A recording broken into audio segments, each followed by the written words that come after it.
Tapi lama-lama mulai diberi hadiah baju. Saya ini orangnya sungkanan. Kalau diberi, saya mesti pakai gitu.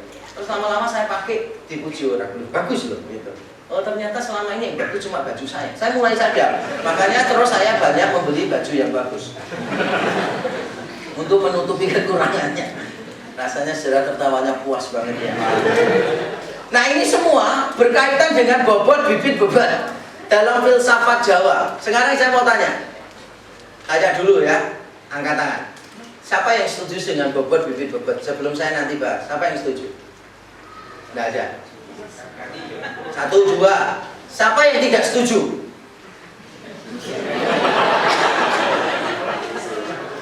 Siapa yang dari tadi dengarkan saya seminar? Nah, kalau kita memperhatikan tadi isinya, memang masuk akal ya. Nah, ini bagian terakhir dari materi saya, bagaimana perspektif biblikal, perspektif alkitabiah terhadap bobot bibit bobot. Intinya adalah begini, ada hal tertentu yang Alkitab memang sama. Jadi saya yakin orang yang memikirkan bobot bibit bobot telah meresponi wahyu umum Allah secara tepat dalam taraf tertentu.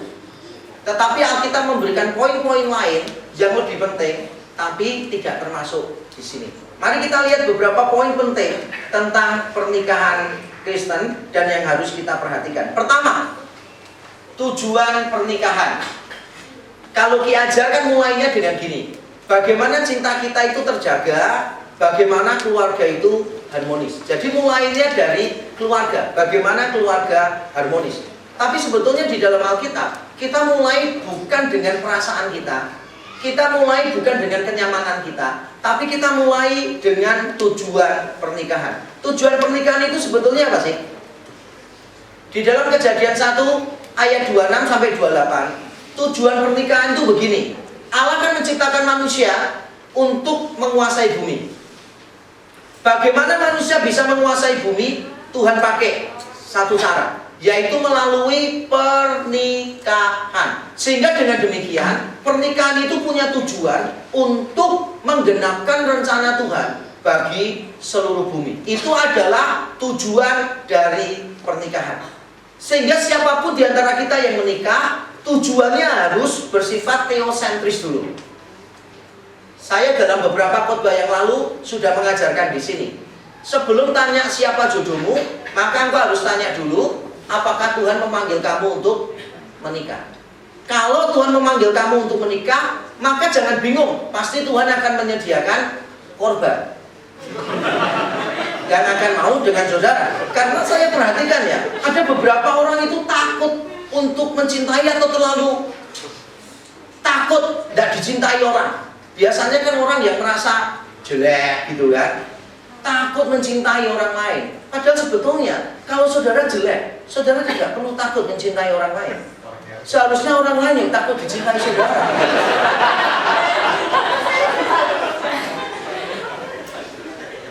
Menikah itu bukan tujuan. Tujuannya adalah menggenapkan rencana Tuhan di muka bumi. Ngerti ya saudara? Apapun, tetap kita harus pikirnya menggenapkan rencana Tuhan di muka bumi enggak? Perasaan kita itu kita kesampingkan. Kalau semua orang Kristen menempatkan perasaan di atas tujuan, maka tidak akan banyak kali cerai. Mengapa? Tidak tahan. Aduh ya dia terus. Aduh, aku lebih nyaman kalau sendiri. Ini adalah perkataan-perkataan yang menunjukkan orang itu tidak paham tujuan pernikahan. Harusnya begini, kalau saudara nanti menikah ya, memang tidak nyaman sih. Tapi kalau pernikahanku lebih memuliakan Tuhan daripada perceraianku, maka aku akan tetap menikah. Ngerti maksudnya? Kalau engkau tidak menikah, single, lebih memuliakan Tuhan. Mengapa menikah? Kalau menikah lebih memuliakan Tuhan, menikahlah. Apapun yang terjadi, kalau engkau merasa bahwa ini lebih memuliakan Tuhan, maka saudara harus memilih itu. Jadi tujuan pernikahan menjadi fondasi penting untuk kita. Yang kedua adalah konsep tentang perjanjian. Jadi di Kejadian 2 ayat 24 dikatakan laki-laki akan meninggalkan ayah ibunya bersatu dengan istrinya sehingga keduanya menjadi satu tubuh. Saya sudah berkali-kali menjelaskan di dalam khotbah saya di sini bahwa meninggalkan ayah ibu itu bukan meninggalkan rumah ayah ibu, bukan. Karena kalau yang ditinggalkan rumah ayah ibu, maka ayatnya berbunyi, laki-laki akan meninggalkan ayahnya dan ibunya, bersatu dengan istrinya, sehingga keduanya menjadi satu rumah. Alkitab tidak mengatakan keduanya menjadi satu rumah, tetapi menjadi satu daging. Bersatu dan meninggalkan, itu adalah istilah-istilah di dalam perjanjian. Jadi kalau bangsa Israel dikatakan berpaut pada perjanjian, kata Ibraninya sama dengan istri bersatu dengan suami, suami bersatu dengan istri. Kalau orang Israel itu meninggalkan perjanjian dengan Tuhan, kata Ibrani yang dipakai sama persis dengan Kejadian 2:24, bahwa laki-laki akan meninggalkan ayahnya dan ibunya. Itu sebuah perjanjian. Di dalam Maleakhi 2 ayat 14, ketika Tuhan melihat banyak laki-laki Yehuda yang pulang dari pembuangan, itu kemudian menikahi wanita lain, dan itu wanita kafir kebanyakan, maka Tuhan menegur dengan cara begini, bukankah istrimu itu adalah teman seperjanjian? Memang artinya tidak berarti pernikahan sebuah perjanjian. Maksudnya adalah kalian berdua ini kan sama-sama umat Tuhan, orang Yehuda. Berarti kalian terikat dengan satu perjanjian. Istrimu adalah teman seperjanjian dalam konteks seperjanjian dengan Tuhan. Tetapi kalau kita kaitkan ayat itu dengan Kejadian 2:24, kita juga bisa mengatakan bukan cuma suami istri mengikat perjanjian dengan Tuhan, tetapi suami dan istri saling mengikat perjanjian. Jadi begitu orang menikah, itu sudah merupakan sebuah covenant, sebuah perjanjian. Perasaan itu menjadi tidak penting. Saya sudah pernah bahas ini di video di YouTube, juga sudah dimuat, cinta dan pernikahan. Jadi perasaan itu tidak penting. Yang penting adalah saudara yakin ini covenant, perjanjian dengan Tuhan, maka saudara akan melakukan apapun untuk mengembalikan perasaan saudara kepada pasangan. Semua hal yang menyebabkan pudarnya perasaan itu, dengan anugerah Tuhan, dengan usaha yang sungguh-sungguh, kita coba benahi sehingga perasaan kita akan kembali muncul. Karena yang penting sekali lagi bukan perasaan. Coba lihat cara Alkitab memberitahu kita tentang jodoh. Hamba Abraham menemukan Ribka, dari jauh ditemukan, dibawa ke Ishak. Apakah Ishak berkata begini, kita kenalan dulu ya, PDKT lah, nanti kalau cocok kita terus ya, nanti kalau tidak cocok ya nanti 3 bulan tak kembalikan, nanti uang kembali penuh. Apakah begitu? Tidak dicoba. Ishak langsung menerima saja. Jadi begitu Ishak tahu bahwa itu pimpinan Tuhan, setelah hamba Abraham menjelaskan, oh peristiwanya begini, Ishak langsung tahu, oh ini pimpinan Tuhan nih. Langsung diterima di kemahnya Ishak. Dan yang luar biasa begini, Ishak itu satu-satunya patriark yang tidak poligami. Abraham poligami, Yakub poligami, yang lain poligami. Ishak tidak. Bahkan ketika Ribka istrinya mandul, Ishak tidak mengambil hamba untuk memberi keturunan. Padahal itu yang dilakukan Abraham, itu yang dilakukan oleh Yakub. Yakub punya istri Rachel dan Leah. Jadi setelah ini punya anak satu, kemudian ini merasa tidak bisa punya anak lagi, kasih budaknya ke Yakub. Yakub Alkitab dikasih begitu, mau kan begitu. Nah satunya lagi, wah kamu tak kasih budakku lagi gitu kan. Nah Yakub di Alkitab mau juga kan gitu. Dan digarisbawahi di Alkitabnya. Beda kalau yang di sini. Masa kalau dikasih ya kan bisa ambil sendiri. Ishak ketika lihat Ribka ini mandul, Kejadian 25 mencatat begini, Ishak berdoa untuk istrinya. Waduh, indah sekali. Berdoa untuk istrinya. Jadi maksud saya begini, ini contoh bagaimana jodoh itu tidak dicari oleh orangnya, tapi begitu orangnya sadar ini pimpinan Tuhan, maka itu menjadi sesuatu yang mengikat dia. Apapun yang terjadi, dia akan selalu bersama orang yang dipilih Tuhan. Bukankah dalam setiap perkawinan di gereja selalu ditanya ya, yakin gak ini pasangan hidup dari Tuhan? Jawabannya selalu yakin. Tapi mengapa setelah menjalani pernikahan banyak masalah, kemudian datang kepada pendeta yang sama dan bertanya, saya kok tidak yakin ya ini dari Tuhan. Padahal dulu yakin ini dari Tuhan. Sekarang mulai tidak yakin, mulai mikir gini, rasanya bukan dari Tuhan loh ya. Mungkin dulu aku cara pacarannya keliru, makanya keluargaku ini berantakan, pasti bukan dari Tuhan. Atau mungkin saudara melihat gini, iya, saya sadar dulu milihnya itu keliru. Saya dulu kan sebetulnya ada 2 tawaran itu. Satu cowok ini ganteng, kaya raya dan sebagainya. Satu ini anak pendeta, baik tapi miskin. Saya pilih yang kaya raya gitu kan, tapi akhirnya menderita. Rasanya memang bukan dari Tuhan. Nah biasanya itu terjadi setelah pernikahannya amburadul. Tapi saya ingin saudara yakin dari awal, ketika diberkati saudara yakin itu dari Tuhan, maka no matter what happens in your marriage life, saudara harus tetap percaya bahwa itu sebuah perjanjian yang mengikat. Itu yang tidak ada di dalam bobot bibit bebet, tidak ada. Nah beberapa poin lain ada di dalam konsep tadi. Misalnya apa? Persiapan. Persiapan. Yakub ini contoh yang baik ketika dia menikah. Dia pertama kan kerja sungguh-sungguh, kemudian mendapatkan kakaknya. Lalu dia kerja lagi mendapatkan Rachel, adiknya. Karena memang dia sangat mencintai Rachel sejak pandangan pertama. Jadi dia gigih untuk mendapatkan itu. Sampai akhir hidupnya pun Yakub sangat mengasihi Rachel. Mungkin karena memang dia sudah naksir lama dan mendapatkannya itu sulit. Biasanya orang kalau mendapatkannya sulit, itu cintanya luar biasa ya.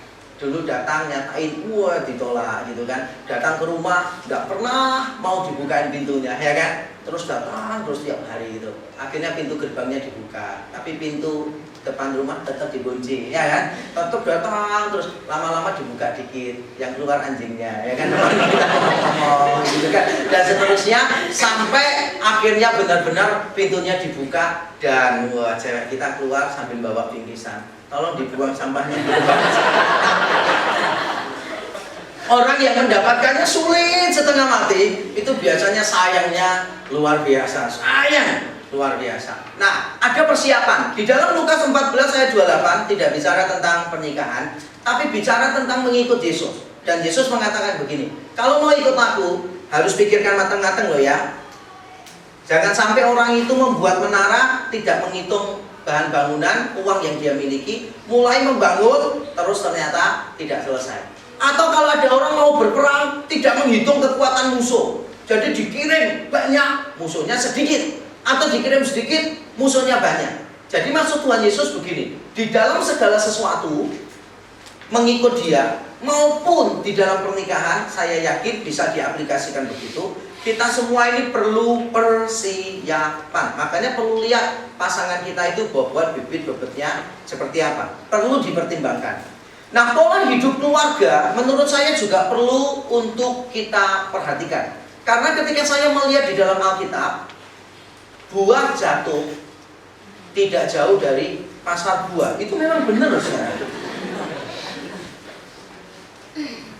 Air cucuran atap itu pasti jatuh di bawahnya dia. Dan itu ternyata memang benar. Contoh ya di dalam Alkitab. Saudara lihat Abraham dan Ishak, ayah dan anak. Ada kesamaannya, yaitu istrinya sama-sama cantik dan punya persoalan, yaitu sama-sama takut istrinya diambil orang. Dan yang dilakukan menurut saya menarik sekali. Abraham itu berbohong di Kejadian 12. Di depan Firaun dia bohong, mengaku ini saudaranya, gitu kan, saudarinya, bukan istri. Kemudian di depan Ahimelek di Kejadian 20 juga dia berbohong. Menariknya, Isa itu di depan Ahimelek yang lain juga berbohong untuk melindungi istrinya. Apakah ini sebuah kebetulan? Budaya bohong itu mulai muncul. Apakah itu karena ada tekanan atau mungkin karena memang bawaan keluarga begitu? Saya kasih contoh lain. 2 Samuel 11, Daud itu berzina dengan Batseba. Kemudian 2 pasal sesudahnya, yaitu 2 Samuel 13, salah satu anak Daud yang bernama Amnon memperkosa saudari tirinya yang bernama Tamar. Tepat 2 pasal sesudahnya. Kemudian di pasal yang ke-16, 3 pasal sesudahnya, Absalom itu mengambil gunde-gunde Daud, dan di depan umum Absalom berhubungan seks dengan gunde-gunde ayahnya. Dosa seksual di dalam keluarga dan letaknya di dalam Alkitab itu dekat. Apakah ini punya maksud? Bagi saya mungkin ya. Apa yang terjadi di dalam keluarga, pola hidup di dalam keluarga itu bisa mempengaruhi anak-anaknya. Makanya sekarang kalau saudara di luar negeri mau menikah, selalu diminta untuk mengisi genogram. Genogram itu maksudnya begini, seperti kayak ini loh, kalau kita sebutnya sih pohon keluarga, family tree. Jadi 3 generasi disuruh tulis. Kakek kita misalnya, nenek kita, ini laki, ini perempuan, dibedakan biasanya 1 kotak, 1 bulan gitu. Nanti punya anak berapa? Nanti diselidiki. Kalau misalnya anaknya ini suka marah, ini juga suka marah, ini suka marah, terus mati. Matinya kenapa? Nanti ada kesamaan-kesamaan. Maka itu akan sangat menolong untuk memahami. Siapa tahu faktor-faktor itu nanti akan berdampak pada diri kita. Itu namanya genogram. Nah, saya sarankan saudara juga mulai membuat itu. Kakek nenek dibuat, anaknya siapa. Kalau bisa kakek buyut lebih baik lagi kan gitu. Jadi kalau bisa semakin di atas semakin baik. Saudara buat semua yang lengkap. Ini bercerai atau tidak. Kalau bercerai karena apa dan seterusnya dan seterusnya dan seterusnya. Nanti ada penyakit apa yang muncul di sini gitu. Jadi misalnya, oh ini kok anu, ini kadas, ini kurang, ini batang jamur. Nah saudara mesti tahu, oh berarti ini satu keluarga jorok semua gitu kan. Atau ini pasti tinggalnya di Jakarta, di kampung yang suka banjir kan begitu. Jadi saudara perlu tahu kesamaan-kesamaannya apa sehingga saudara bisa mendeteksi, oh kira-kira faktornya ini. Atau bisa jadi begini loh. Ini pergi, oh ini punya kelainan jiwa, ini punya, ini punya, ini punya. Jadi saudara hati-hati, siap nggak? Gitu. Pergaulan juga faktor lain yang kita perlu pikirkan. Di dalam konsep bibit, bobot, bebet, pergaulan itu juga penting. Dengan siapa orang itu bergaul, itu juga menjadi pemikiran kita. Nah, Alkitab mengatakan di 1 Korintus 15 ayat 33, Alkitab mengatakan begini, pergaulan yang buruk merusakkan kebiasaan yang baik. Dengan siapa orang itu bergaul, saya sudah singgung di awal. Saudara harus telusuri, mengapa orang itu suka bergaul dengan orang-orang semacam itu. Contoh ya, kalau saudara itu naksir cewek, ceweknya ini suka ya kumpul sama cewek-cewek lain itu ya pakai tasnya bermerek semua gitu kan, sepatunya bermerek, bajunya bermerek. Maka saudara perlu cari tahu mengapa sih merek itu bagi dia penting setengah mati. Mengapa? Saudara perlu temukan jawabannya. Siapa tahu dulu mamahnya itu penjahit dan tugasnya untuk membuat merek-merek itu aja kan. Jadi saudara ngerti, oh berarti merek itu memang penting karena tanpa merek dia tidak bisa hidup kan. Atau memang itu budaya suku. Ada satu suku di Indonesia, saya tidak perlu sebut, harapan saya saudara pasti mengerti, yang punya semboyan kalah nasi menang aksi. Jadi yang paling penting itu aksi, penampilannya itu yang paling penting. Bukan masalah bisa makan atau tidak bisa makan, yang penting penampilan. Dan saudara, saya cukup kaget karena ternyata budaya ini di suku itu bukan cuma meracuni orang-orang biasa, tetapi juga meracuni hamba-hamba Tuhan. Jadi sampai kaget karena istri hamba Tuhan itu kalau kumpul bisa ngomong gini, itu sepatunya tidak asli itu. Tanpa pegang bisa tahu sepatunya asli atau tidak asli. Terus ada yang bilang gini, ya itu yang asli tapi yang dari Singapura, yang dari Paris bukan gitu. Sampai saya itu bingung. Saya orang-orang itu ngerti. Ternyata itu memang mereka itu saling pamer gitu. Jadi nanti kalau apa beli, harus beli ini. Padahal kebutuhan lain yang lebih penting mereka abaikan. Untuk apa? Untuk beli yang bermerek gitu, bangga. Jadi nanti kalau beli baju ya, mereknya ada di belakang sini, nggak mau dia. Maunya tuh mereknya gede di sini. Gitu.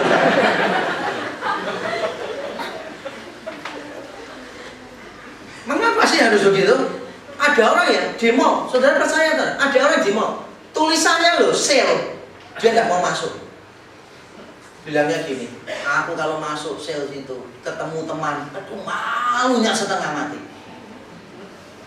Tapi ada orang yang kalau beli sale, bangganya setengah mati. Istri seperti itu yang saudara harus cari. Ketika menemukan barang murah, ada kepuasan yang tidak terkira gitu. Jadi cerita, Pak, tahu nggak baju ini Pak? Temanku beli 300.000 Pak, aku 30.000 Pak. Puas gitu loh. Dan kita suami itu juga puas. Puas banget gitu. Nggak salah milih gitu kan? Nggak salah milih. Ada orang tuh saya tanya, kamu kriteria cari istri apa? Yang mau diajak susah.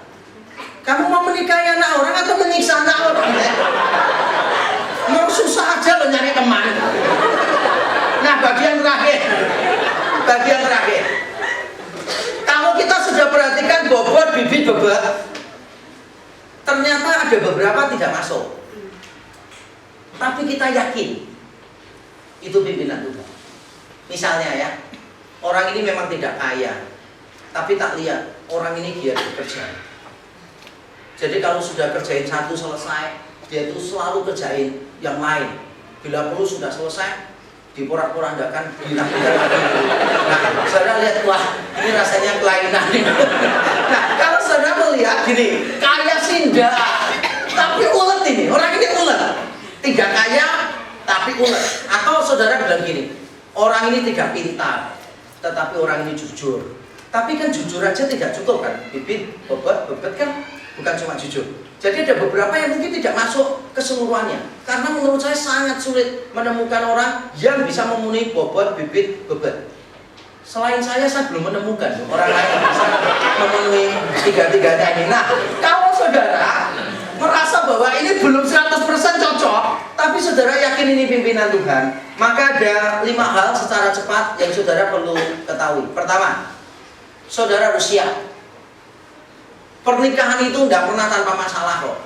Pasti ada masalah, tapi siap. Jangan sampai terlalu banyak kejutan-kejutan di dalam pernikahan.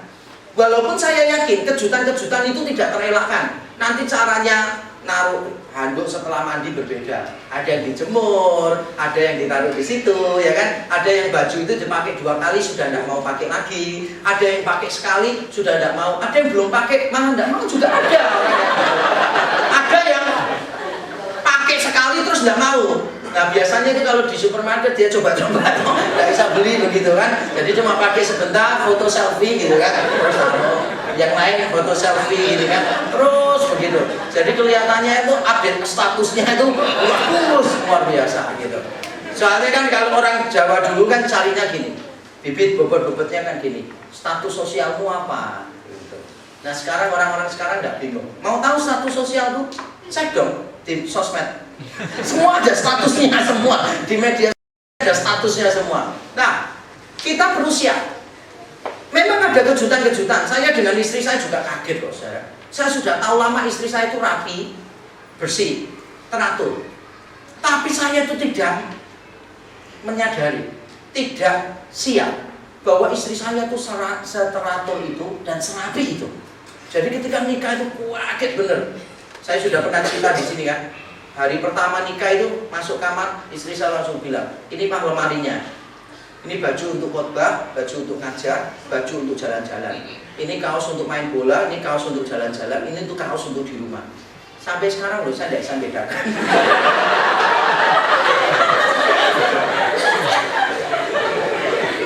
Terlalu teratur menurut saya ya. Tapi dia hidup dengan saya itu juga setengah mati dia. Mati, Pak, bajumu kurang rapi loh Pak. Gak apa-apa lah. Nanti kan semua baju juga tidak rapi, ya kan? Nanti kalau apa sedikit, nyuci piring, tidak bersih, dia mau cuci lagi loh. Gak usah cuci lagi, toh nanti kotor kok. Jadi selalu jadi suami yang berpengertian. Nanti kalau barang hilang nyari-nyari, gak usah dicari. Kalau pindah rumah mesti ketemu. Nah, ada kejutan tidak apa-apa, tapi siap dengan kejutannya. Yang kedua adalah cari solusinya. Jadi begini, saudara tahu, oh nanti ya, kalau nikah dengan dia, tak perhatikan itu dari keturunan kakek, terus papa mama sampai dia, rasanya itu semua pesek hidungnya misalnya. Kalau saudara lihat, wah ini semua hidungnya pesek. saudara harus cari solusinya apa? Nanti entah saudara mendefinisikan ulang pesek dan mancung supaya kelihatannya tidak pesek, atau saudara gini, ya sudahlah visi nggak penting kok, yang penting dia hirup oksigennya cukup. Atau mungkin saudara mencoba untuk memaknai secara filosofis, orang pesek itu hidupnya lebih lama. Kenapa? Hirupnya itu hemat. Jadi kapasitas di dalamnya masih sisa banyak. Kalau yang mancung sekali sedot itu terlalu banyak, guys. Nanti umur 50 sudah tidak bisa nyedot lagi ya. Nah, saudara bisa cari solusinya lah. Kalau misalnya orang itu keluarganya begini, mamanya cerewet. Nanti kalau nikah dia anak tunggal, ketemu toh sama mamanya. Harus cari solusi. Bagaimana caranya? Nah, selain cari solusi, saudara harus sabar. Karena biasanya walaupun tahu solusinya, waktu itu seringkali tidak bersahabat dengan kita. Butuh waktu yang panjang untuk bertahun-tahun mengubah. Butuh waktu yang panjang. Bahkan ada orang yang mengatakan begini, dan saya percaya itu. Ada beberapa hal yang kita bisa ubah dalam pernikahan. Tapi ada beberapa hal yang memaksa kita berubah. Bukan orang lain berubah, tapi memaksa kita berubah. Dengan kata lain, kelemahan pasangan kita itu akan terus kita lihat sampai kita mati. Apakah kita cukup sabar dengan semuanya itu? Kalau saudara bukan tipikal orang yang cukup sabar, maka lebih baik mempertimbangkan ulang apakah maju atau tidak maju. Berikutnya adalah pertumbuhan rohani. Apakah saudara dan pasangan itu siap, walaupun tidak sempurna, tapi kita menjadikan semua persoalan dalam keluarga itu merupakan sarana pertumbuhan rohani. Kalau semuanya sadar, besi menajamkan besi, manusia menajamkan sesamanya. Saudara sadar, apapun yang terjadi dalam pernikahan, yang penting adalah aku lebih berkenan di hadapan Tuhan, aku lebih berkenan di hadapan Tuhan. Dan itu artinya mengorbankan perasaan, mengorbankan kenyamanan, dan seterusnya. Kalau dua-duanya sadar dan mau bertumbuh, menurut saya itu adalah awal yang baik. Saya keras, istri saya keras, pertama kali menikah, aduh susah setengah mati. Tapi saya bersyukur, saya dan istri saya diberi anugerah Tuhan, mau belajar, mau belajar, mau belajar. Saling menerima, saling mengubah, saling menerima, saling mengubah. Dan itulah yang membuat pernikahan bisa langgeng dan menjadi lebih baik. Butuh pertumbuhan rohani kita menjadi lebih baik. Yang terakhir adalah anugerah perubahan. Jadi siapa tahu ada anugerah Tuhan. Saya tidak mengatakan kalau bobot, bibit bobot tak masuk, berarti jangan.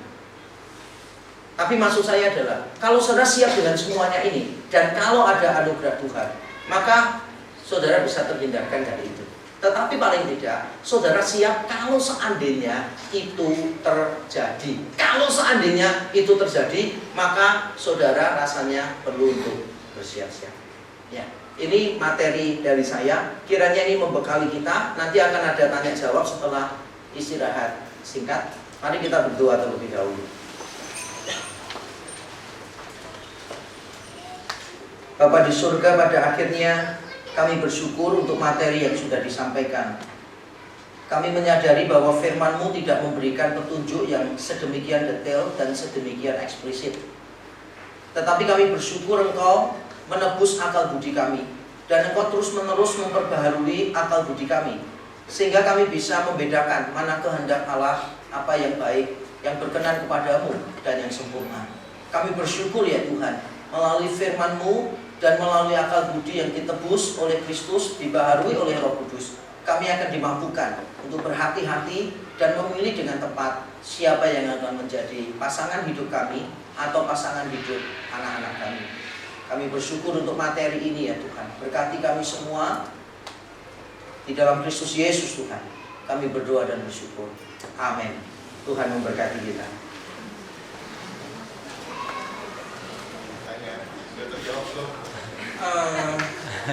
Minta waktu Bapak Ibu, saya mau tanya ini. Saya ini punya masalah. Ini Pak ya, masalah saya. Anak saya satu ini loh. Saya itu nggak ngerti cinta. Lalu alasannya kok malah cinta. Pada waktu saya dikenalkan sama mamanya dia sama mama saya, ketemu sama istri saya itu nggak ada perasaan apa-apa. Tapi waktu dia membuatkan kopi pahit, waduh langsung rasanya manis Pak. Nah, sekarang saya bingung, apa itu cinta? Saya nggak ngerti cinta. Terus kemudian kalau dikaitkan dengan kehendak Tuhan apa kaitannya? Lalu bagaimana kita menyejajarkan? Begitu loh. Saya itu khawatir. Kalau seandainya alasannya itu cinta, iya kalau cintanya itu cinta asli, itu cintanya palsu bagaimana? Saya kan ya repot takut anak saya satu-satunya ini, kemudian salah bingung. Karena memang banyak yang palsu, termasuk kumis kan juga. Jadi kita perlu pastikan cintanya cinta yang asli. Nah, saudara, apa sih cinta itu? Kalau kita lihat di dalam Efesus pasal yang kelima, Paulus memberi nasihat begini: hai suami-suami, kasihilah istrimu seperti Kristus mengasihi jemaat. Jadi sebetulnya cinta di dalam konteks pernikahan, cinta itu sederhana, yaitu begini: membagikan kasih Kristus secara khusus, terutama kepada seseorang beda jenis kelamin, yaitu pasangan hidup kita. Jadi cuma membagikan apa yang sudah Kristus berikan kepada kita, kepada pasangan hidup kita. Makanya saya yakin mengapa pernikahan Kristen itu harus seiman. Karena orang yang tidak pernah mengalami kasih Kristus di dalam hidupnya, dia tidak akan pernah bisa mengasihi orang lain seperti yang diminta oleh Alkitab. Bagaimana bisa mengasihi seperti Kristus kalau dia tidak pernah mengalami kasih Kristus? Sehingga balik pada pertanyaan tadi, sebetulnya cinta itu apa? Cinta itu bukan masalah perasaan senang dan tidak senang. Ketika Kristus mengasihi kita, apakah dia selalu mengasihi dengan perasaan senang, suka? Dalam arti selalu dia bergembira? Saya yakin tidak. Ketika dia menderita untuk kita, ketika dia dihina, diolok-olok, dipermalukan di kayu salib, apakah itu tidak rasa apa-apa bagi Kristus? Saya yakin itu menyakitkan kok. Dia sedih, dia takut, dia gentar. Tetapi mengapa dia tetap melakukan itu? Karena dia mencintai. Jadi cinta itu harus dibedakan dari perasaan nyaman dan tidak nyaman. Yang penting itu kita menggenapkan rencana Tuhan di dalam hidup kita, sama seperti Kristus menggenapkan rencana Tuhan di dalam hidup kita. Dengan kata lain begini, Tuhan bisa nggak menuntun kita pada rencananya melalui cinta romantis gitu? Jadi diberi cinta, lihat orang lain, tertarik, akhirnya menikah, dan itu memang rencana Tuhan. Bisa? Bisa. Tapi bisa nggak Tuhan itu menuntun kita tanpa perasaan itu? Saya melihat beberapa orang ya, yang baru ditemukan pada waktu usianya sudah 30 lebih misalnya, ditemukan bagi dia pertama adalah pernikahan itu kebutuhan. Memang dipanggil nikah, tahu ini orang mau, dia juga mau, nunggu lama, ya sudah langsung menikah. Saya melihat beberapa pernikahannya bahagia kok. Baru setelah mereka jalani, mereka tambah cinta luar biasa. Dan itulah yang terjadi di budaya kuno dulu. Lalu apakah budayanya berbeda dengan kita, prinsipnya berbeda? Menurut saya prinsipnya tetap sama. Tuhan bisa memakai cinta yang romantis, yang senang-senang itu untuk membawa kita pada rencananya. Tapi tidak selalu dia akan bawa dengan seperti itu. Kadangkala pertemuan-pertemuan yang kita tidak duga bisa membuat kita tambah cinta. Seperti yang tadi Pak Dodi sampaikan. Awalnya mungkin dijodohkan, tidak ada cinta. Tapi lama-lama karena kita sadar, kita mau memuliakan Tuhan, mau mengaplikasikan kasih Kristus kepada pasangan kita, lama-lama kita bisa cinta kok. Cinta itu kadang gitu, harus dirawat dengan cara apa? Salah satunya, mengingat terus kasih Kristus di dalam hidup kita, terus kita bagi. Mengingat kasih Kristus, kita bagi. Itu namanya cinta. Jadi bukan cuma romantisme, walaupun romantisme itu penting, tapi cinta bukan hanya romantisme, tapi mau berkorban, membuat orang lain lebih baik, itu namanya cinta, seperti yang dilakukan Kristus. Ya.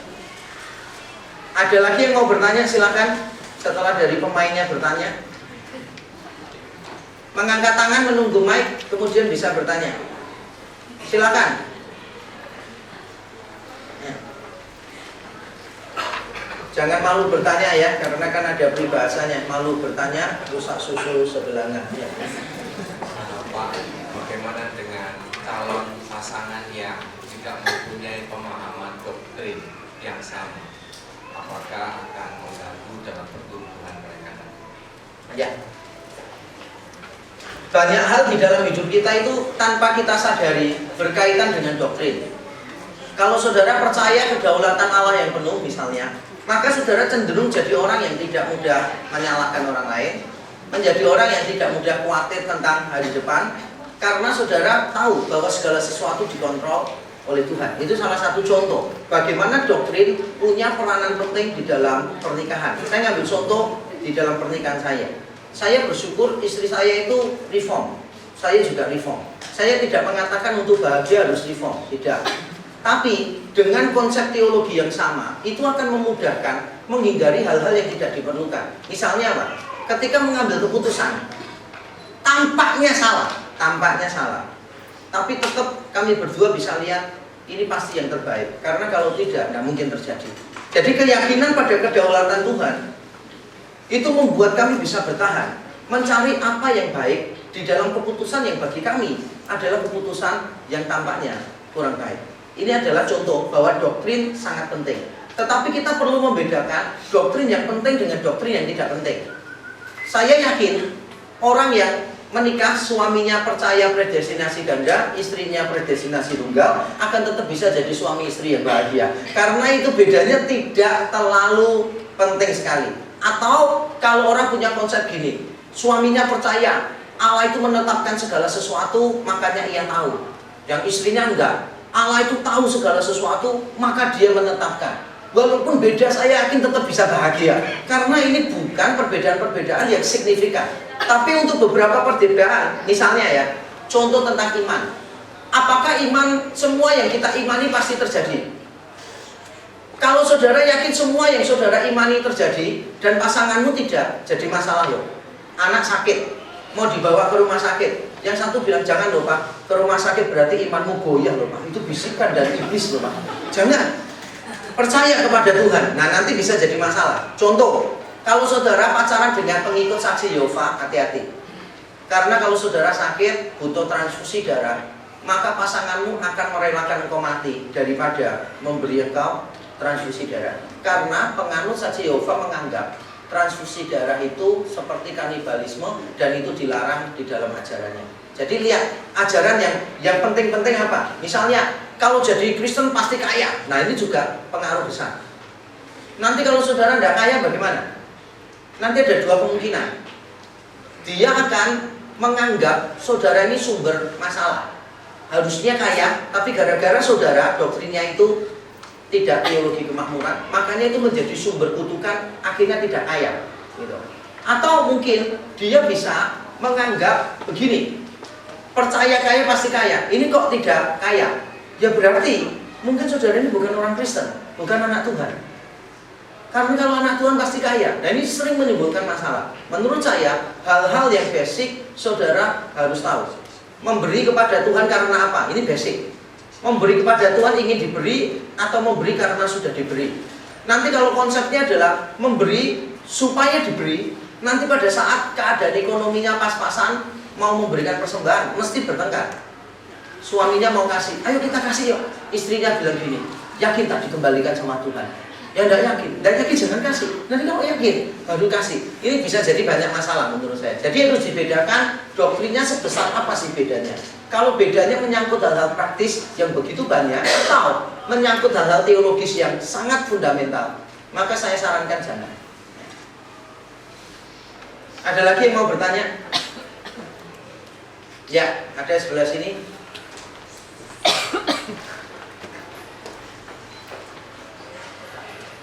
Ya, terima kasih untuk kesempatannya. Pak Yakub, saya mau bertanya, mungkin untuk biasanya kalau laki-laki dan perempuan itu biasanya kalau menikah itu biasanya umurnya nggak beda jauh ya. Bagaimana tentang kasus-kasus jika ada umur yang terlampau cukup jauh, kemudian misal normalnya biasanya laki itu lebih tua, atau bagaimana menanggapi itu jika terdapat kasus-kasus perbedaan umur yang jauh dan yang perempuan lebih senior. Alkitab tidak pernah membicarakan secara khusus tentang usia. Saya tahu ada beberapa pendeta yang mengatakan begini, istri tidak boleh lebih tua dari suami karena Adam diciptakan dulu baru Hawa. Tapi menurut saya hamba Tuhan ini telah menjadikan sesuatu yang deskriptif menjadi normatif. Karena pada saat Paulus mengutip Adam dan Hawa, dia tidak pernah bicara tentang umur dan mengaitkannya dengan pernikahan. Adam lebih dulu itu cuma satu konsepnya, dia sebagai kepala. Jadi walaupun suaminya lebih muda, selama dia bisa menjadi kepala di dalam keluarganya, menjadi kepala bagi istri, maka itu tidak masalah. Jadi jangan sampai kita menjadikan yang deskriptif menjadi normatif. Nah, berkaitan tidak memberikan bukti yang cukup, maka akal budi Kristiani kita yang berperan. Dan ini jawaban saya. Saya bagi dua ya. Satu, jarak usianya jauh, tapi laki lebih tua. Yang kedua adalah perempuan lebih tua. Saya jawab yang pertama dulu. Kalau jaraknya jauh, bagaimana? Ada beberapa risiko yang harus diantisipasi dari awal kalau itu jauh. Misalnya, orang yang jarak usianya 10 tahun lebih aja, itu dunianya berbeda. Sehingga kalau saudara mengharapkan yang romantis-romantis, kemungkinan besar akan sangat sulit tercapai. Nanti kalau misalnya suaminya terlalu tua, punya anak, nanti juga dia sulit untuk mengikuti anaknya. Karena permainan anaknya ini itu, nanti ditunjukkan ke gadgetnya. Pak ini loh Pak, bagus Pak permainan ini Pak, Counter Strike Pak, wah ini bagus loh Pak, ini kan. Terus dia tanya, yang kayak ketapel-ketapelan gak ada kan di sini. Nah gitu. Nanti dia bisa merasa gini, gak bisa ngikuti anaknya. Saya pernah bertemu dengan seorang papa kan, gak pernah main dengan anaknya. Terus saya tanya, gitu loh, kamu kok gak pernah main sama anakmu? Jawabannya dia gini, Pak Yakub sama saya lain. Pak Yakub sama anak beda berapa sih? Anak saya sekarang umurnya 15 yang paling tua. Saya umur 41. Jadi dekat. Dia bilang, anak saya itu loh, mainannya basket sepak bola. Saya umur 50 lebih. Saya sudah pernah nyoba main futsal sama anak saya. Begitu saya main futsal sama anak saya, nggak kerja 2 minggu. Nah, ini resiko-resiko kalau terlalu tua. Kalau terlalu tua, ya resikonya begitu. Ada lagi resiko apa? Resikonya begini, cara pikirnya kan berbeda. Yang satu konvensional, yang satu lebih moderat. Itu juga akan menimbulkan masalah. Terus ini juga yang sering terjadi. Yang satu lebih duluan mati. Tuh, jujur. Laki perempuannya lebih awet perempuan. Laki itu lebih kuat, tapi tidak tahan. Perempuan itu kelihatannya lemah, tapi tahan. Ada banyak janda atau duda yang ditinggal mati loh ya. Banyak janda loh. Karena wanita itu menurut penelitian lebih tahan dia tubuhnya. Dia apa-apakan itu kuat wanita. Laki-laki loh, umur berapa sudah mati gitu. Lah apalagi kalau laki-lakinya 15 tahun lebih tua, lebih cepat mati. Secara umum. Walaupun saya lihat ada orang yang jauh lebih tua, tapi yang segar bugar itu. Ada Pak Herwan Lesmana di sini. Jaraknya dengan istri berapa? Oh, 13 tahun. 13 tahun, tapi tidak kelihatan karena awet muda. Jadi kalau saudara mau pasangannya itu jauh lebih tua, lihat dia boros wajah. Loh itu harus dipertimbangkan loh ya. Wajahnya boros enggak gitu loh. Kalau saudara lihat wajahnya boros, jaraknya 15 tahun, nanti saudara harus siap loh. Soalnya teman saya begitu. Jaraknya itu sekitar 10 tahun. Jadi dia cerita gini, saya ini berkali-kali kalau sama istri saya pergi, terus diomongi sama orang, loh istrinya kemana? Kok anaknya aja yang diajak? Karena wajahnya boros, sudah terpaut 10 tahun ya. Wajahnya dia itu bener-bener boros gitu loh saudara. Saudara lihat itu, waduh boros banget. Saya dengan dia aja, dia lebih tua paling 3 tahun dari saya. Tapi begitu saudara lihat gitu, kaget. Sudah pantas jadi papa saya. Boros banget. Nah, perlu dilihat wajahnya boros. Itu jawaban untuk kelompok pertama. Jawaban untuk kelompok kedua ada kesamaan, ada beda. Gini, perempuan yang lebih tua banyak resikonya loh ya. Satu, perempuan itu kalau usia 35 sudah merasa tua. Laki-laki 35 baru merasa matang. Jadi perempuan 35 merasa turun, laki-laki 35 merasa naik. Dan nanti pada saat wanita ini 35 dia merasa turun secara fisik, kemudian karir kita itu mulai ngetop, naik, nanjak, umur 40 biasanya begitu. Nah, ini kalau sampai dia mengalami inferioritas kompleks, tidak bisa mengikuti suaminya, maka akan timbul cemburu apa segala macam dan sebagainya. Jadi harus dipertimbangkan faktor itu. Terus perlu dipertimbangkan gini, apakah istri kita tipikal orang yang mau susah payah merawat badan? Kalau misalnya pacar kita itu orangnya makan semua, pokoknya disikat apalagi gratis, terus lebih tua dari kita harus mikir banyak loh. Nanti dia tambah lama, tambah cepat tua dan sebagainya. Dan fisik bagaimana? Bagi saudara penting nggak fisik itu? Kalau bagi saudara fisik penting, jangan cari yang lebih tua. Tapi kalau bagi saudara fisik nggak terlalu penting, pokoknya tidak malu dibawa kemana-mana, ya sudah cari tua nggak apa. Nah, menurut saya ini perlu dipikirkan matang-matang. Karena kalau kita tidak pikirkan matang-matang, nanti ke depan kita kaget gitu loh, saudara. Wanita itu cepet loh. Kalau sudah mulai 35 ya, mulai cepet tua gitu. Sedangkan laki-laki itu mulai menanjak, nanti timbul banyak masalah. Jadi intinya begini, kalau kita sudah siap dengan resikonya dan mencari solusi, maka beda usia tidak masalah. Terus istri lebih tua juga tidak masalah. Yang penting sama-sama mengerti. Saya dengan istri saya lebih tua berapa bulan. Tapi saya tahu, istri saya itu suka merawat badan, olahraga, makan dijaga dan sebagainya. Jadi bagi saya, is okay, begitu loh saya, is okay. Nah, perlu diperhatikan juga, apakah pasangan kita yang laki itu wajahnya itu awet muda atau awet tua? Kalau terlalu awet muda culun gitu jangan. Karena nanti istrinya cepat tua wajahnya, tiba-tiba yang ini awet muda terus gitu kan, malah menimbulkan masalah. Jadi menurut saya tidak ada yang baku, boleh tidak, tapi pakai akal budi Kristiani, prediksi masalah yang ada, yang muncul, terus disiapkan solusinya. Oke? Siapa lagi yang mau bertanya? Ya, silakan sebelah sini. Kita akan akhiri maksimal jam setengah 10. Setengah 10 kita akan akhiri semua. Selamat malam Pak Aku. Pertanyaan saya, apakah meminta tanda itu menjadi sesuatu yang opsional atau sebuah keharusan? Karena saya melihat ada dua kasus ya, teman saya yang satu umuran dulu, satu teman di satu kampus, dia cerita akhirnya dia menikah dengan seorang dari asalnya. Dia menikah tuh sebelum dia menikah dia cerita sama kita bahwa dia minta Tuhan itu 3 tanda. Dan itu ternyata dijawab semua, dan itu cukup spesifik. Bagi saya, oh ya selamat kalau begitu.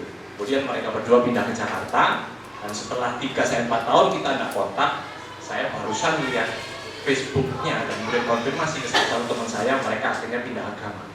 Ya. Oke. Kemudian yang satu itu mereka bertemu tidak sengaja, 1 bulan mereka berkenalan, langsung putuskan untuk pacaran, dan setahun berikutnya menikah tanpa minta tanda. Bagaimana untuk kasus? Ya. Terima kasih. Oke, ya. Meminta tanda dari Tuhan itu harus tidak boleh menjadi langkah pertama dan langkah utama. Makanya tadi pada waktu hamba Abraham mencarikan jodoh untuk Ishak, dia kan dikasih tahu ketaatan firman Tuhan dulu. Jangan dari perempuan Kanaan, jangan dibawa ke tempat asal Abraham. Jadi ada kesesuaian dengan firman Tuhan dulu. Baru setelah itu, karena kita memang tidak mampu milih, banyak wanita di situ, siapa yang mau dipilih? Nah, ketika tidak mungkin bisa memilih, maka boleh minta tanda. Dengan prinsip itu, saya akan memberitahu. Ini beberapa kali saya sudah singgung di sini juga. Jadi cara saudara mencari kehendak Tuhan dalam segala hal, termasuk dalam pasangan hidup adalah pertama lihat Alkitab dulu. Alkitabnya bilang apa? Jadi kalau misalnya saudara naksir orang yang tidak Kristen, sudahlah, nggak usah didoakan. Cari yang lain. Loh, tapi nanti siapa tahu bisa bertobat. Nah, kalau siapa tahu bertobat, siapa tahu juga bertobat tanpa kamu kan? Nanti setelah bertobat baru sama kamu kan? Harus mulai mikir kalau orang ini memang tidak sesuai dengan firman Tuhan, sudah tidak boleh. Kedua adalah pergumulan pribadi kita dengan Tuhan. Kita doa terus dengan Tuhan. Bahkan ketika kita diberi, ini penting, ketika kita diberi damai sejahtera, walaupun kontradiksi dengan situasi kita, nah itu mungkin pimpinan Tuhan yang jelas. Contohnya gini, kita ini cinta banget sama dia gitu loh saudara. Tapi suatu ketika kita ini harus mengambil keputusan untuk berkata tidak. Dan kita merasa bahagia. Berapa hari lalu saya mendengar ada orang cerita, dia punya anak didik, pacaran dengan orang beda agama. Terus dia beritahu, janganlah melanggar firman Tuhan, tidak mau terus. Nah, orang ini ikut seminar saya. Begitu ikut seminar saya tentang perbandingan agama-agama, pluralisme, langsung dia itu mendapatkan materi yang bisa disampaikan ke orang ini, anak didiknya. Langsung dia telepon anak didiknya, dia tidak beritahu kalau habis seminar, tapi dia kasih tahu. Intinya apa? Akibatnya orang ini besoknya langsung telepon dia, saya sudah putuskan pacar saya. Dan ketika dia putuskan, dia bilang ada damai sejahtera. Walaupun dia sangat cinta kepada itu. Berarti kan ada keputusan yang kontradiksi dengan situasi, tapi Tuhan memberi damai sejahtera. Itu mungkin petunjuk yang kuat dari Tuhan. Firman Tuhan apa? Pergumulan pribadi dengan Tuhan apa? Ketiga adalah saudara mendengarkan orang-orang yang lebih rohani. di sekeliling kita. Karena orang-orang yang dekat dengan kita dan lebih rohani itu kadang-kala dipakai Tuhan untuk mengarahkan kita. Termasuk mama kita, papa kita. Walaupun tidak semua omongan orang tua benar, tapi kadang-kala omongan orang tua itu ada benarnya. Makanya jangan sampai, "Ma, yang mau kawin itu aku, kenapa mama ngurusin?" gitu kan. Dipikir dulu, siapa tahu benar. Memang ada beberapa orang tua itu ngaco. Pokoknya mama tidak setuju loh kamu sama dia. Kenapa? Bentuk hidungnya lo kelihatan, bentuk hidungnya. Mama gak seneng loh, apa sih ma, gak seneng. Itu dulu ya, mama pacaran 5 orang bentuk hidungnya kayak gitu semua. Mama disakiti semua gitu kan. Nah kalau itu kan gak masuk akal, gak ada hubungannya kesetiaan dengan bentuk hidung. Menurut saya gak ada hubungannya. Nah, tapi kita coba dengarkan orang-orang yang dekat, yang mengasihi kita dan sebagainya. Yang keempat, berkaitan dengan ini, khusus tentang pacaran, itu pakai akal budi kita. Visi Tuhan untuk kita apa? Kan kita menikah kan untuk memuliakan Tuhan.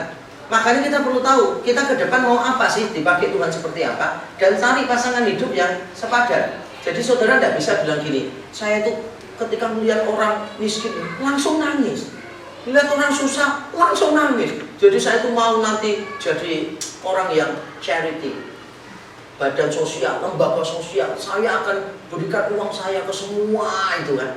Ternyata saudara cari cewek cantik sih, seksi sih, lumayan penampilannya, tapi kulitnya setengah mati. Apa-apa belinya baju, apa-apa kacamata, apa-apa sepatu. Maka orang ini walaupun saudara cinta, tidak boleh dinikahi.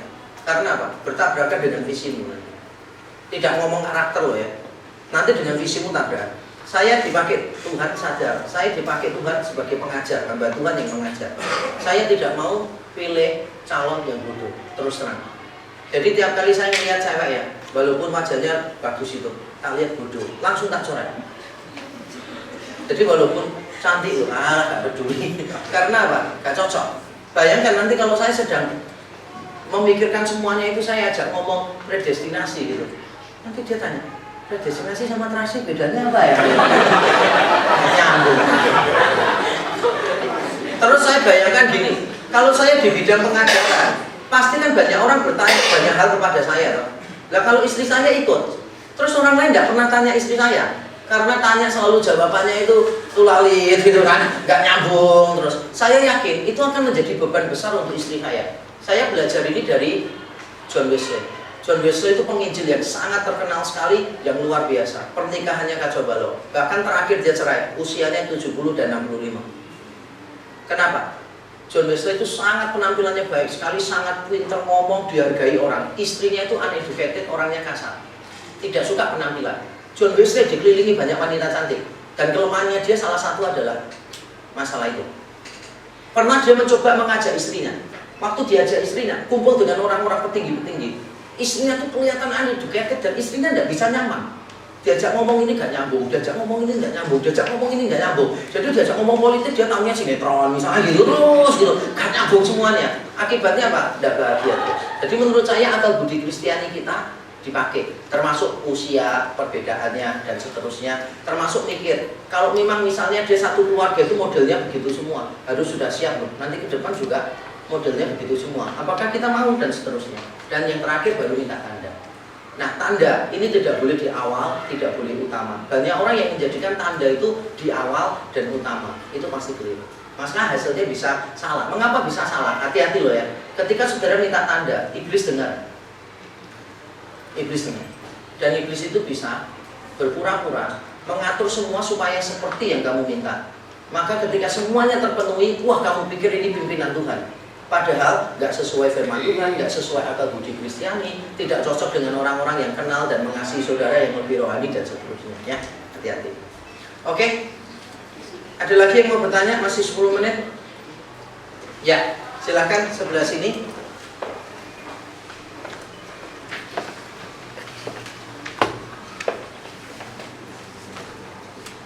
Ya, silakan. Ya, terima kasih Pak. Saya mau tanya tentang bagaimana tentang pasangan hidup yang sepadan itu seagama dan cinta Tuhan. Apakah dengan seagama saja itu cukup, ataukah cinta agama itu lebih penting atau seperti apa? Ya, oke. Saya jawab sedikit berbeda begini. Bottom levelnya adalah orang itu bertobat sungguh-sungguh. Bottom level, bertobat sungguh-sungguh. Jadi percaya Yesus dengan konsep yang benar, bukan Yesus yang lain. Bukan Yesus memberi berkat, membuat mujizat, tapi Yesus juru selamat dan Tuhan. Itu bottom line. Nah, poin kedua yang perlu dipikirkan begini. Kalau engkau itu laki-laki, engkau cari orang lain yang memenuhi bottom line, ambil aja enggak apa-apa. Karena toh kamu laki-laki, kamu akan menjadi imam di dalam keluarga, kamu akan mengarahkan dia untuk bertumbuh. Jadi kamu punya kuasa, punya otoritas untuk menolong dia bertumbuh dengan lebih baik.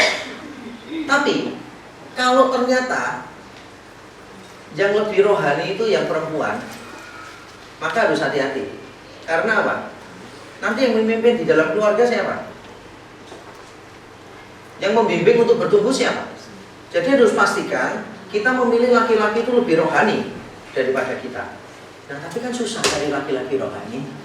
Nah, maka saya memberi poin ketiga untuk kita. Jadi begini, lihat orang itu bukan dari bahan bakunya saat kita ketemu bagus atau enggak, bukan itu. Yang selalu saya tekankan adalah orang ini itu kelenturannya dibentuk besar atau enggak. Dengan kata lain, orang ini punya teachable spirit atau tidak, punya semangat untuk diajar atau tidak.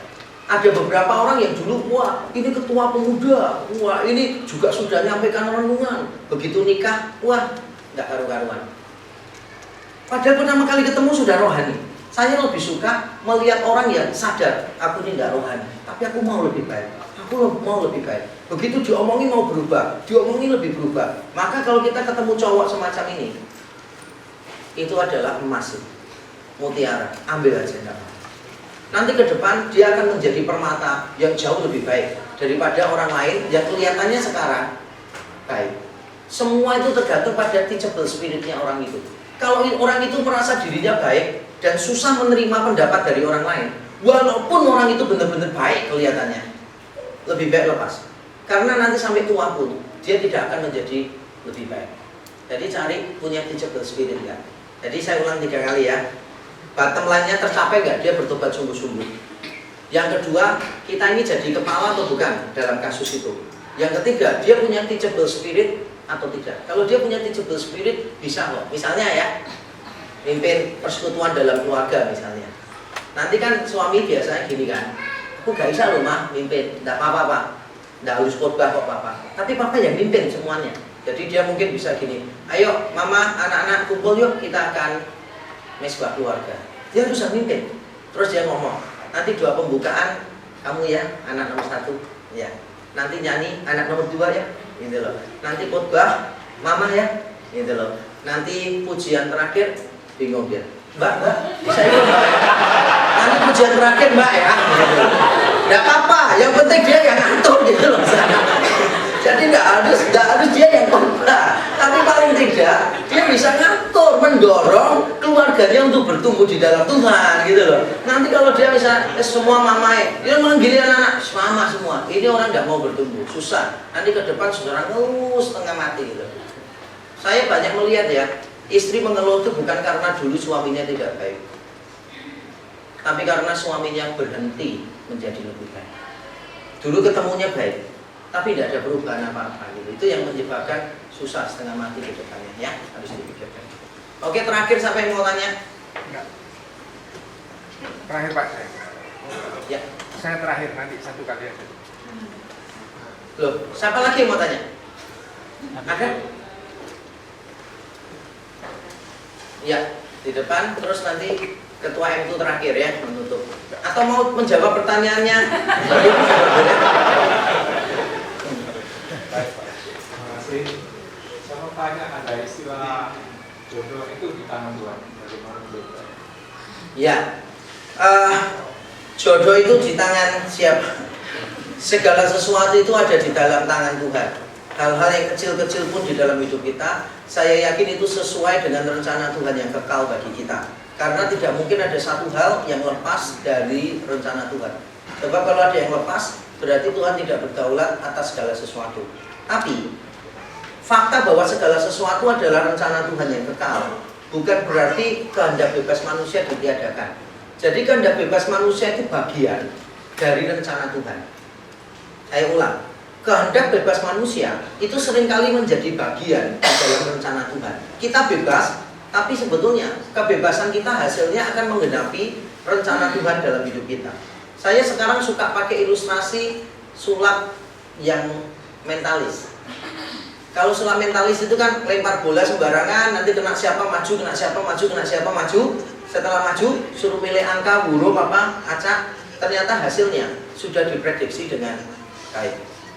Apakah orangnya itu diatur oleh pesulapnya? Tidak. Orangnya bebas milih. Bahkan yang maju pun bebas.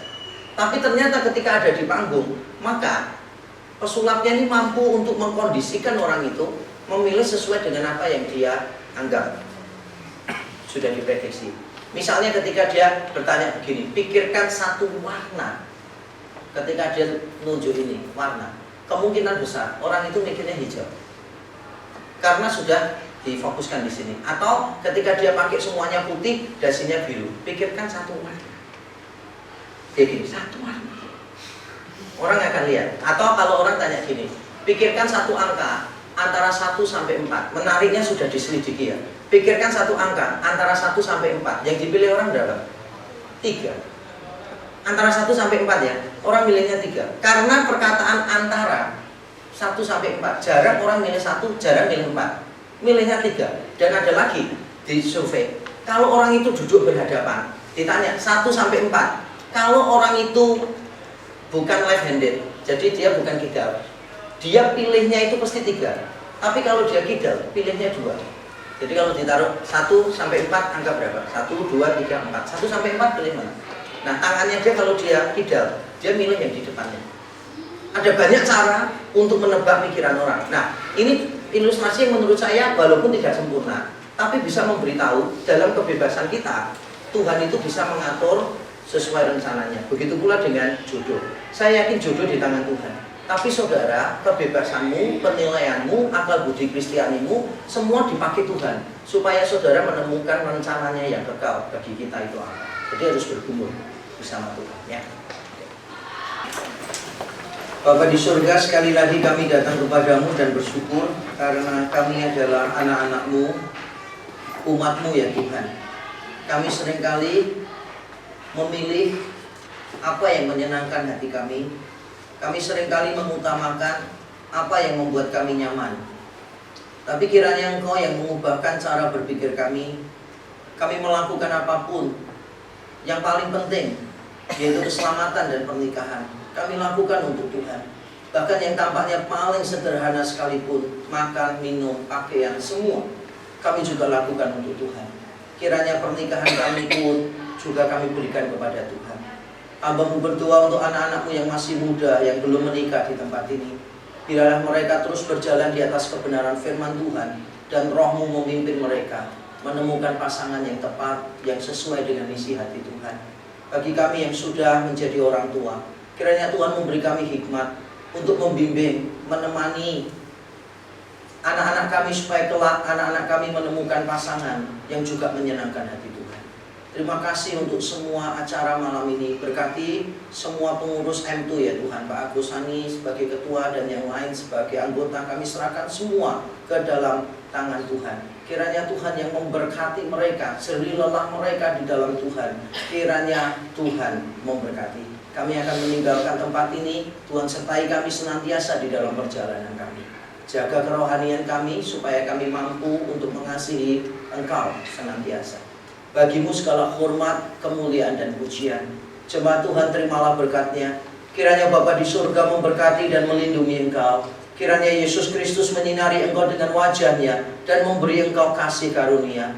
Kiranya Roh Kudus menghadapkan wajah-Nya kepadamu dan memberi Engkau damai sejahtera mulai sekarang sampai selama-lamanya. Terimalah berkat dari Allah Tritunggal ini di dalam nama Tuhan Yesus Kristus.